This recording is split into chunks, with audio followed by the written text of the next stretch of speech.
our last video, we shot stills for zombie juice soda.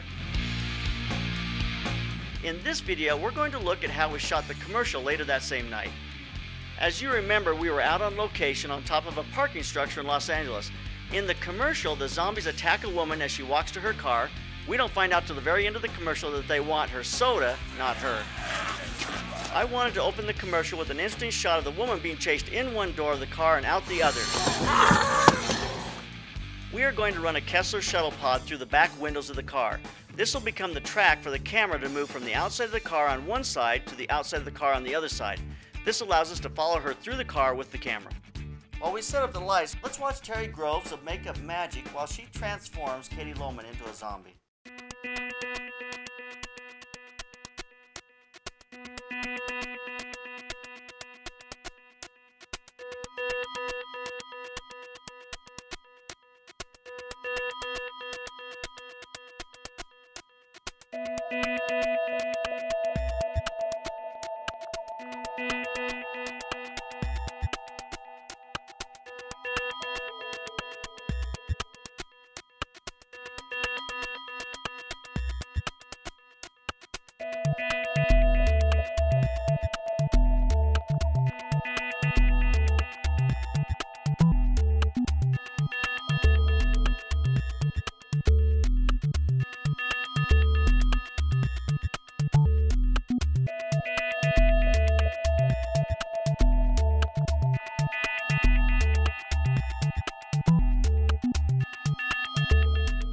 While the zombies are in makeup, we're going to finish getting set up for our key shot.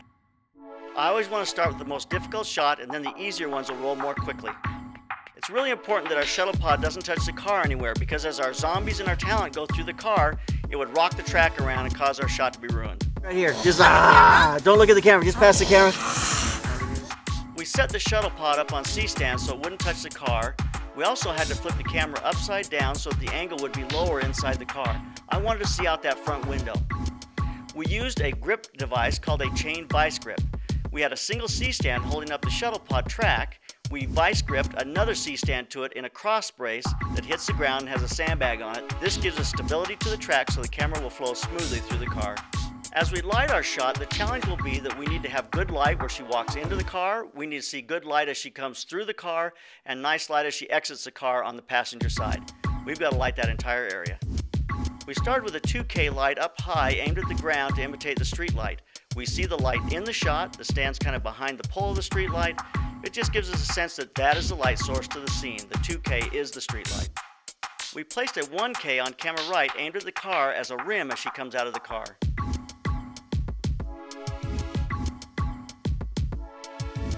Next, we added two ICANN LED banks. They're about a 1K equivalent. We put them on the right and left of the car as a key light for her going in and coming out. We're going to add a pool of light in the area where she stops and looks back at the zombie. We'll accomplish this with a grid on our Dynalite MH2065V head that has a hot light that burns at about 650 watts. To open up her face, we placed a PhotoFlex light panel off from camera left. We'll use this light panel in most of the shots we do tonight. Every time we set a light, we'll bring a light panel in and just open up the shadows a little bit. In the car, we added two ICANN small battery-operated LEDs. We put one on the floor, and we put one between the seats. Let's take a look at the final clip. We had to shoot it upside down, so this is the way we were looking at it that night.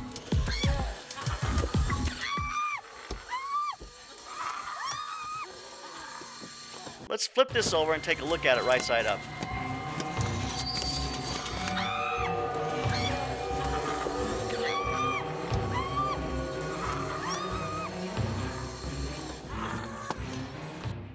As I built boards for the commercial, I wanted some interesting shots, some glide cam shots of zombies running. I wanted some really low angle shots, seeing the zombies pass by us and their feet hitting the ground next to us. So we shot a variety of those things as we finished up our commercial. If you'd like to see the whole commercial, stay tuned, it runs at the end of the video.